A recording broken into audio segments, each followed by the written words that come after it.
नमस्कार दोस्तों, स्वागत है आपका वीएफएक्स वाला ज्ञान यूट्यूब चैनल पे। और आज की इस वीडियो में हम बनाने जा रहे हैं इस वॉच को जो आप यहाँ पे भी देख रहे हैं। तो चलिए अभी इसको शुरू करते हैं मॉडलिंग करना। तो सबसे पहले इसको मॉडल बनाने के लिए इसको हम ले लेते हैं यहाँ से सिलेंडर। ओके, तो फ्रंट व्यू पे आके मैंने एक सिलेंडर बना दिया। अब जब सिलेंडर मैंने बना लिया है तो F4 प्रेस कर दिया ताकि मैं इसके सेगमेंट को देख सकूं, और व्यू पोर्ट को मैक्सिमाइज कर दिया ऑल्ट प्लस डब्ल्यू का यूज कर। ओके, तो ये हमारा पहला स्टेप।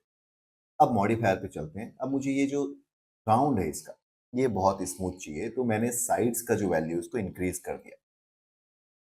देन इसके बाद कन्वर्ट टू एडिटेबल पॉली कर दिया मैंने इसको। वर्टेक्स पे आ गए, टॉप पे आते हैं ताकि मैं इसका ये जो सेंटर का वर्टेक्स है तो सिलेक्ट कर सकूं। ओके, अब यूज सॉफ्ट सिलेक्शन ऑन करने आप, ये सिंपल सा बटन है जिसको आपको चेक करना है। देन इसको मुझे अब एक कर्व्स देना है। ये जो आप देख रहे हैं पहाड़ की तरह आपको दिखाई दे रहा है, इसको आप एक कर्व की तरह शो करें। उसके लिए आप बबल की वैल्यू को इंक्रीज करें कुछ इस तरीके से। और इसके बाद अगर आप स्केल टूल का यूज करके स्केल करते हैं तो ओके, इस तरीके से हो रहा है। अभी आप फॉल ऑफ को थोड़ा कम करें ताकि ये रेंज जो है वो सेलेक्ट हो जाए। अब देखे जाते ओके, तो अभी हमारा शेप एक बबल का शेप दे चुका है और इतना हमने अभी रेडी कर लिया। ओके, देन आते हैं पॉलीगन पे। सेलेक्ट करते हैं इस पॉलीगन को शिफ्ट के साथ ड्रैग, बट उससे पहले आप याद करके सॉफ्ट सिलेक्शन ऑफ कर लें। अब मैंने इसको शिफ्ट के साथ स्केल कर दिया। ओके, देन शिफ्ट के साथ थोड़ा अंदर इस तरीके से मूव कर दिया। ओके, तो ये प्रोसेस हो गया डन। अब आते हैं एज पे, तो टू प्रेस कर दें और इस एज पे डबल क्लिक कर दें। देन इसको राइट क्लिक करके शैम्फर करें। शैम्फर करने के बाद इसकी जो सेटिंग है, शैम्फर का जो अमाउंट है, इसको थोड़ा इंक्रीज करें। बट याद रखें आपको कीबोर्ड पे ऑल्ट की प्रेस करके रखना है। ओके, तो मेरी बातों को ध्यान से सुने और इस प्रैक्टिस को कंप्लीट करें। अभी इसको मैंने यहाँ से टू सेगमेंट दे दिया। ओके, अब हमारा मॉडल कुछ ऐसा दिखना है। देन इसके बाद एज पे आते हैं, F4 करते हैं, और ये जो एज है इस पे डबल क्लिक किया मैंने और इसको भी थोड़ा शैम्फर दे दिया। बट सेगमेंट मैंने रखा हुआ है और शैम्फर का अमाउंट थोड़ा बढ़ा दिया कुछ इस तरीके से, ताकि वहां पे जो हार्ड एज दिख रहा था वो स्मूथ हो चुका। देन अब इस पार्ट को रेडी करते हैं। तो इसके लिए मैं आ जाता हूँ टॉप पे, पॉलीगन पे आते हैं और बिल्कुल सेंटर के ये पॉलीगन को सेलेक्ट कर लें।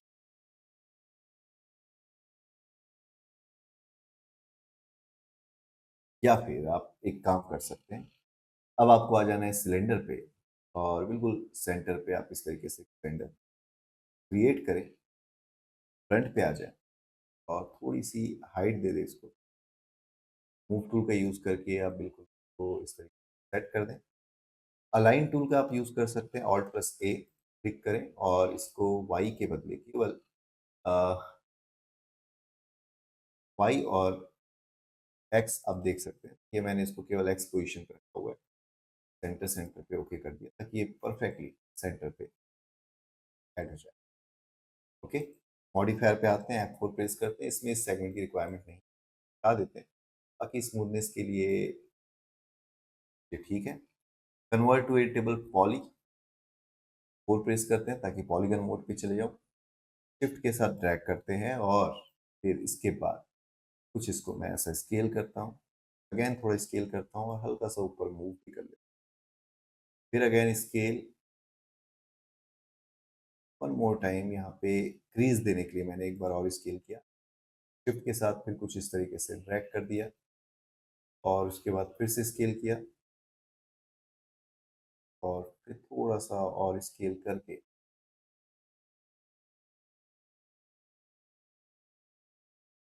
तो मैंने थोड़ा ऊपर मूव किया।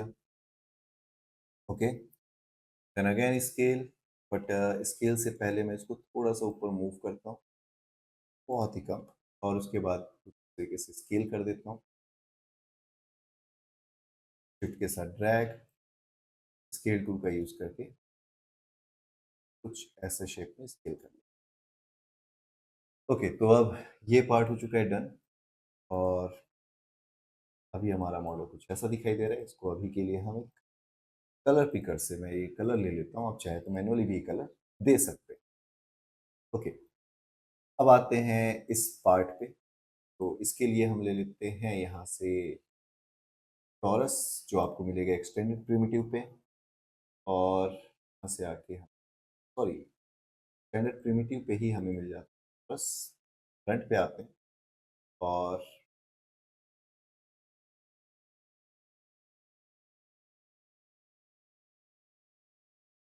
इस तरीके से टॉरस क्रिएट कर दिया मैंने। मॉडिफायर पे चलते हैं, रेडियस 2 ठीक है, रेडियस 1 थोड़ा इंक्रीज करते हैं, और रेडियस 2 और इसको परफेक्ट सेट करते हैं। और फिर उसके बाद ये सेगमेंट बढ़ाने की बारी आती है, तो इसको मैंने रख दिया 12, और ये जो सेगमेंट है इसको मैंने रख दिया से थोड़ा ज़्यादा, ताकि ये बिल्कुल स्मूथ दिखाई दे। ओके, तो ये मैंने 176 अगेन ऑल्ट प्लस ए यानी अलाइन क्लिक किया हमने, और इसको वाई पोजीशन पे हमें अलाइन करना है, बिल्कुल सेंटर पे। ओके, ये हो गया। इसका जो रेडियस 2 है इसको थोड़ा आप इंक्रीज कर सकते हैं अपने अकॉर्डिंग। देन अब बारी आती है चैन लिंक को क्रिएट करने की। तो ये भी हम टॉरस से ही क्रिएट करेंगे। ये मैंने टॉरस लिया। ओके, रेडियस 2 लेते हैं, और रेडियस 2 को थोड़ा इंक्रीज करता हूँ ताकि चैन का थिकनेस थोड़ा ज़्यादा हो। ओके, रेडियस 1 आप चाहें तो थोड़ा कम कर सकते हैं, और इस पे अभी मैं देता हूँ ट्विस्ट मॉडिफायर। और उसके बाद अगर आप इसको ऐसा ट्विस्ट करते हैं, ये कुछ शेप में कन्वर्ट हो जाता है। तो X and Y and Z, तो हमें यहाँ पे वाई पे या फिर एक्स पे काम करना है। ये मैंने वाई पे काम किया, और अभी फिलहाल हमारा ये जो चैन का लिंक है तो सेट हो चुका है। चाहे तो इसके अमाउंट को और इंक्रीज कर सकते हैं। ओके, देन इसके बाद शिफ्ट के साथ ड्रैग। ओके, और एंगल स्नैप ऑन करके आप इसको ऐसा 90 डिग्री घुमा लें।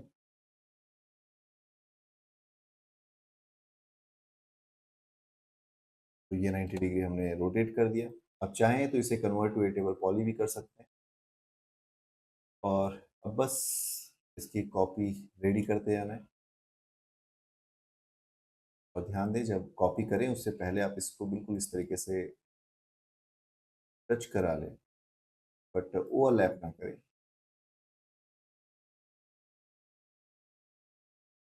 ओके,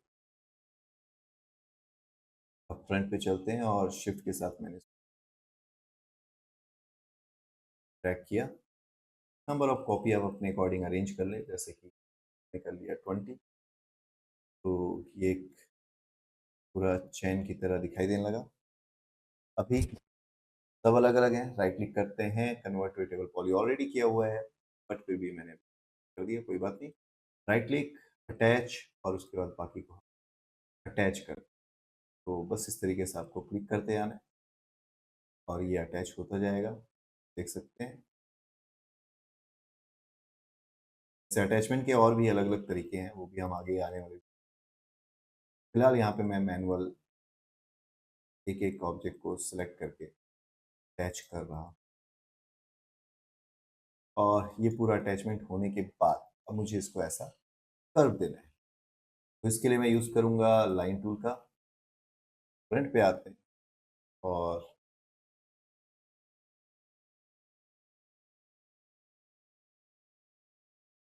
कर्व बनाते हैं।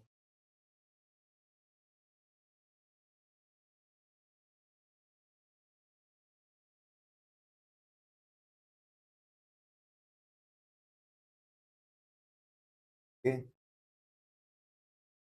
फिर इसके बाद इस ऑब्जेक्ट को सिलेक्ट करते हैं जो कि चैन है, और इसको सिलेक्ट करने के बाद मॉडिफायर पे चल के हमें देना होगा एक मॉडिफायर जिसका नाम है पाथ डिफॉर्म, WSM ब्रैकेट पे लिखा रहेगा, यानी वर्ल्ड स्पेस मॉडिफायर है।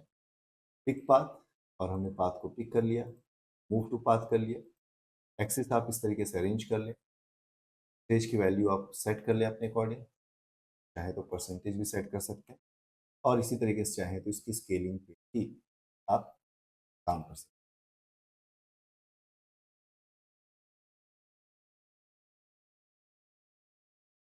तो ये हो गया।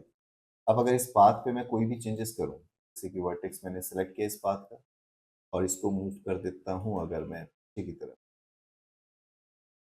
देख सकते हैं ये चेंजेस होते हुए आपको दिखेगा।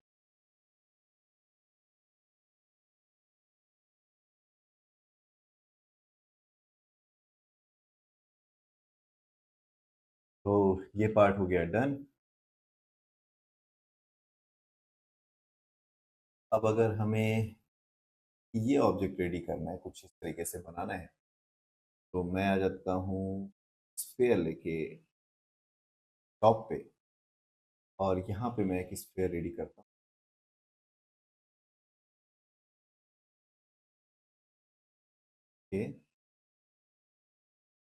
मॉडिफायर, स्फेयर का रेडियस थोड़ा इंक्रीज करते हैं।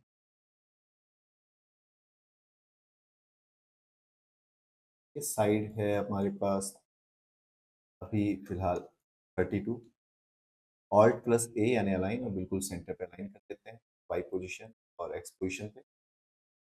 देन अब हमें क्या करना होगा इस चीज को समझे, राइट क्लिक और कन्वर्ट एडिटेबल पॉली। एज पे आते हैं, टॉप पे आते हैं, डबल क्लिक, सामने वाला एज डबल क्लिक, और इसी तरीके से यहाँ का एज डबल क्लिक, और इधर का।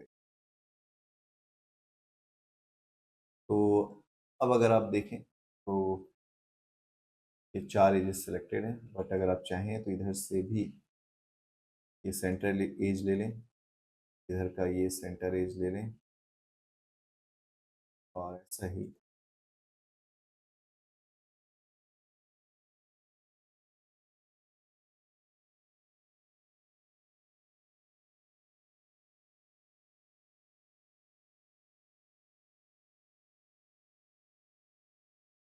तरीके से इसका सेंटर एज सेलेक्ट करके स्केल टूल, और ऐसा स्केल डाउन कर सकते हैं, तो अभी हमारे पास कुछ ऐसा शेप आ जाएगा। राइट क्लिक, चैम्फर, और क्रीज देने के लिए इसको थोड़ा सा आप ऐसा चैम्फर कर दें। ओके। मॉडिफायर से जाके आप ले लें मैश स्मूथ मॉडिफायर, तो ये थोड़ा स्मूथ कर दिया, और आपको अच्छा लगेगा। के बाद इस ऑब्जेक्ट को सिलेक्ट किया, फिर मैंने सिलेक्ट किया और यहाँ पे कलर दिया। इसी तरीके से चाहें तो आप सारे ऑब्जेक्ट को सिलेक्ट करके कलर दे सकते हैं। जैसे ये सिलेक्ट किया हमने, सिलेक्ट किया, और फिर कलर पे आके ओके, सेम कलर उस पर अप्लाई हो गया। फिर देखिए ध्यान से, इस कलर को मैंने पिक किया, और इसके बाद सेकंड इसको, और उसके बाद कलर पे आके ओके कर दिया। तो ऐसे आप कलर अप्लाई कर सकते हैं। बाकी अब रही बात इसके अंदर का ये जो टाइमर है, या जो टाइम का नंबर्स है, इसको आप प्रॉपर सेट करें। इसके लिए ऑलरेडी मैंने एक वीडियो बना करके रखा हुआ है, इसको आप देख सकते हैं एज अ रेफरेंस। बाकी आप खुद से भी इसको आराम से इजीली प्लेस कर सकते हैं। तो चलिए अब बारी आती है एक रेंडर की। तो उसके लिए हम चलते हैं क्रिएट पैनल पे, फिर चलते हैं लाइट पे, और यहाँ से भी मैं यूज़ करूँगा अर्नॉल्ड की लाइट। वैसे मेरे पास कोरोना और वीरे भी इंस्टॉल्ड है, बट अभी मैं अर्नॉल्ड लाइट पे ही जा रहा हूँ। इसके बाद हम लाइट में ले लेंगे यहाँ से स्काई डोम, क्लिक कर देंगे, मॉडिफायर पे चलते हैं और थोड़ा वेट करते हैं। नीचे आता हूँ, मुझे यहाँ पे मिलेगा टेक्सचर, नो मैप पे क्लिक करते हैं। यहाँ पे मैं लिखता हूँ HDRI, और मुझे मिल जाता है HDRI एनवायरनमेंट। मैंने यहाँ से स्टूडियो लाइट ले लिया। फिर उसके बाद अर्नॉल्ड पे आके अर्नॉल्ड रेंडर प्रीव्यू, और ऐड से मैंने कर दिया डी नॉइजर। ऑप्टिक्स में भी हो सकता है कि आपका ग्राफिक कार्ड या GPU के अकॉर्डिंग आप डी नॉइजर यूज़ कर सकते हैं। अभी इसको मैं क्लोज करता हूँ और एक बार प्रीव्यू देखता हूँ कैसा दिखाई दे रहा है। और आप देख सकते हैं हमारा मॉडल फिलहाल अभी इस तरीके से HDRI देने के बाद। ओके, तो अब बारी है आपकी। आप बना के बताएं ये मॉडल, और बनने के बाद उसे कम्युनिटी पे जाकर के ज़रूर पोस्ट करें ताकि मुझ तक आपका जो वर्क है वो पहुंच सके। बाकी आप जॉइंट्स के साथ या जो चैन हमने बनाया उसके साथ और भी प्रैक्टिकल कर सकते हैं कि आपको अलग अलग वेरिएशन मिले। फिर होप कि आपको ये वीडियो अच्छी लगी होगी, तो वीडियो को लाइक कर दीजिएगा, साथ ही शेयर कर देते हूँ सभी दोस्तों को जो आपके साथ अभी 3ds मैक्स सीख रहे हैं। मैं आपसे मिलूंगा अगले वीडियो में, तब तक के लिए लेते रहें VFX वाला ज्ञान। और हाँ, अगर पहली बार आए हैं तो चैनल को सब्सक्राइब कीजिए। धन्यवाद।